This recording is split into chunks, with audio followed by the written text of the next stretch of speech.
Hello guys, Chinsun here. Today I'll be reading some r/EntitledParents. Who doesn't love Karens going haywire? Ahem. Enjoy.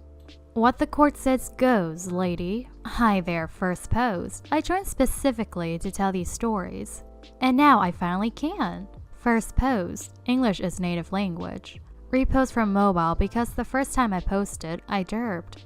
Let me know what you think, please. So excited. I work in juvenile probation, so I see a lot of crappy kids and worse parents. It's amazing how parents would try to manipulate the court system when, the courts ain't budging. I've got 2 stories for you today. I'll post the others separately since they happen on different days with different cast. The first involves sleepy entitled mom, my wonderful officer of the day, and their probation supervisor. Now, I love both the officer and probation supervisor, wonderful women who take no crap, are amazingly knowledgeable, and have great sense of humor when not dealing with juvenile delinquents. I do not like it when they get crap kicked at them, but sometimes them's the breaks. I work front desk reception at the time, and unfortunately in situations like these, I could only give out aloud information or sit and watch things unfold. I receive a call from entitled mom at around 10:30 a.m. The juvenile court begins each morning at 8 a.m. and again after lunch at 1:30 p.m. Me answers phone. Probation, entitled mom, highly frustrated. Hi, I overslept and my son and I missed his court date. I've been trying to get in contact with his public defender for an hour, and he told me I had to call the probation department. I was wondering if there was something we could do. Maybe get him this afternoon? Now, I have to give her credit. She did admit to screwing up and she wasn't to hide her son from the court. Yet. So I pulled up the kid in the database and see, oopsies, he's got an active warrant out of his arrest for missing the court date. It's not usually a good idea to tell a parent there is a warrant because they will be less likely to bring the kid in so we can get him on a court calendar for the following weekday. This is a Thursday, this is important. But she was trying to work with me, so I thought I'll be frank. Me? Unfortunately, ma'am, the judge has issued a bench warrant for failure to appear. Your son will need to come and be booked into juvenile hall until we can get him a new court date. Entitled mom?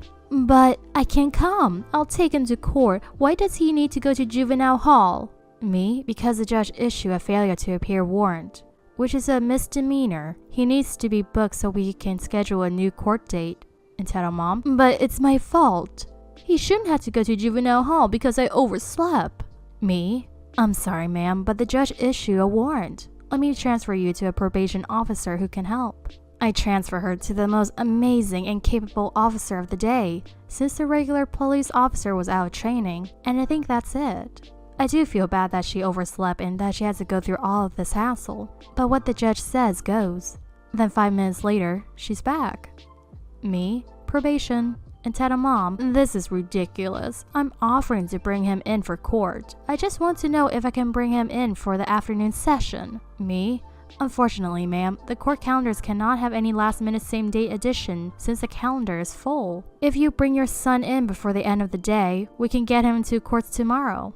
Entitled mom, but then he'll have to stay in juvenile hall. He shouldn't have to go to juvenile hall. Me? Ma'am, this is standard procedure, but, entitled mom, give me officer's name again. I want to speak to an officer. Me? Okay. Again, I think we're done.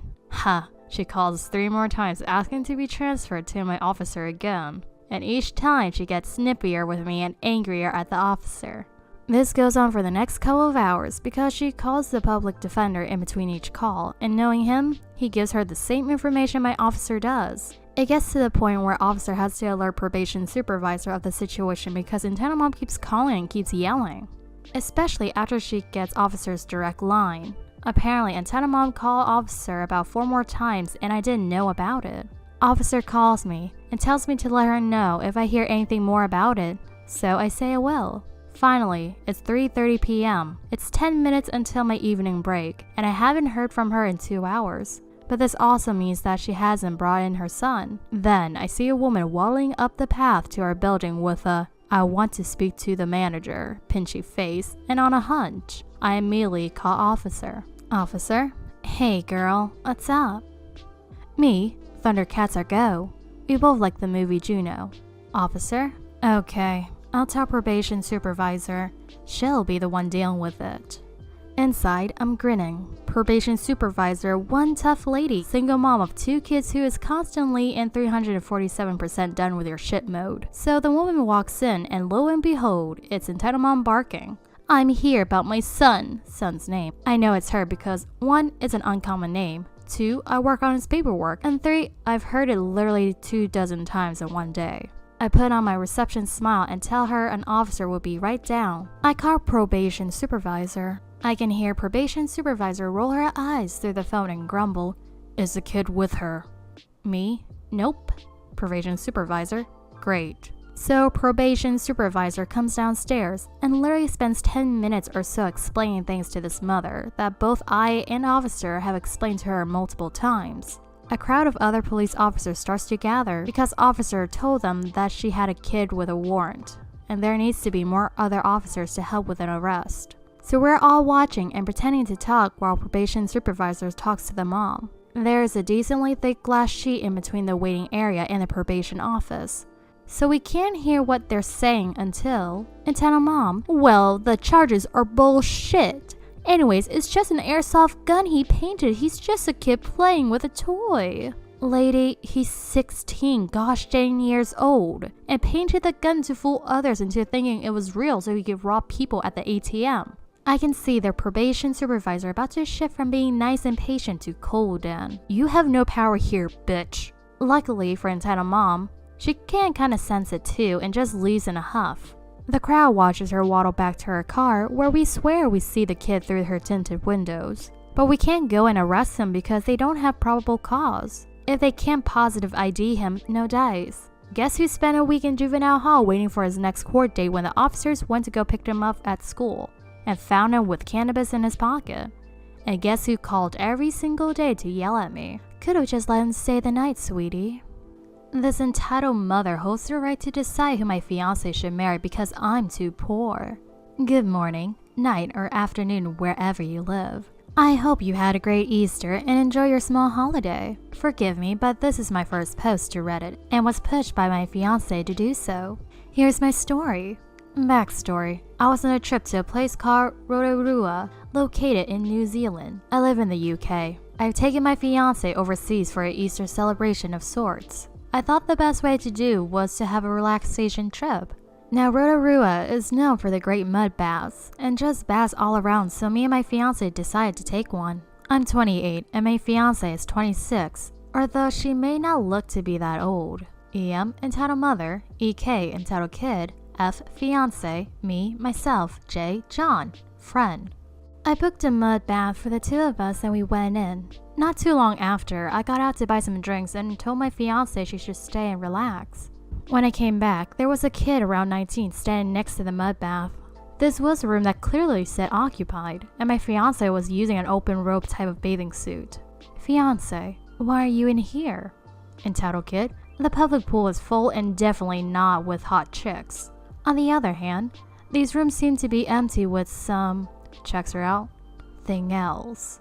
Fiancé, sorry, but me, puts hand on her shoulder from behind. Entitled kid, the fuck man, who are you? And don't just bust into rooms like that, this room's taken. Me, yes, I know, taken by my fiancé, right? Entitled kid, what, you? Me, yes, and if you'll excuse us, we would like to be left alone. Entitled kid, she's wasted on a person like you, look at you, turns to my fiancé. Is he worth it? You could do much better. Me, watch your mouth. If I'm not worth it, then you certainly can't come close to being worth anything. Entitled kid ignores me. Listen, babe, this poor fuck probably can't even afford to give you a room to yourself.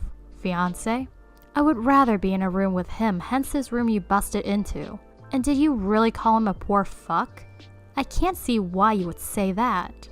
Entitled kid, look, he might not be poor in your world, but in mine? Do you see the limo park in the reserved parking?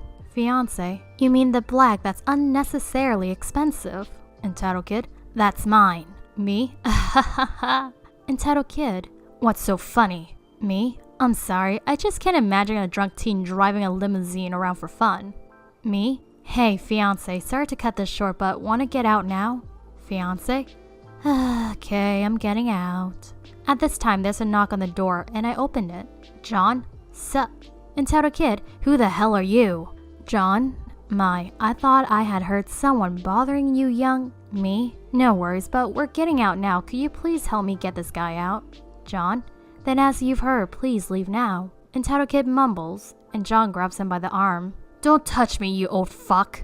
John was in his early 60s. John? Then please just get out. Entitled kid? This isn't over, you fucking commoner. He leaves and we get change. We are heading out to the parking with John, and the same entitled kid comes over us with entitled mom. Entitled mom was wearing a gold-plated watch and a Gucci bag. You know shit's about to go down if a 40-year-old woman is wearing Gucci. Entitled mom, I heard you try to take this girl away from my son, you dirty commoner. Me? Ma'am, we're leaving, so please can you... Entitled kid, fuck off. Hey, fiance, let's go. My car's that way. He goes to grab fiance. Fiance? No! I grab his wrist and twisted it. Entitled kid, fucking shit, you tried to kill me, you Commonwealth dirtbag. Entitled mom, no, don't you dare lay your filthy hand on my son. She goes to hit me with Gucci handbag and I grab it mid-swing. Entitled mom, robbery, this man is robbing me. The bat staff showed up to clear up the mess. They had cameras so they knew instantly who came in the wrong. Me, that was the night, wasn't it? Fiance, I'm tired.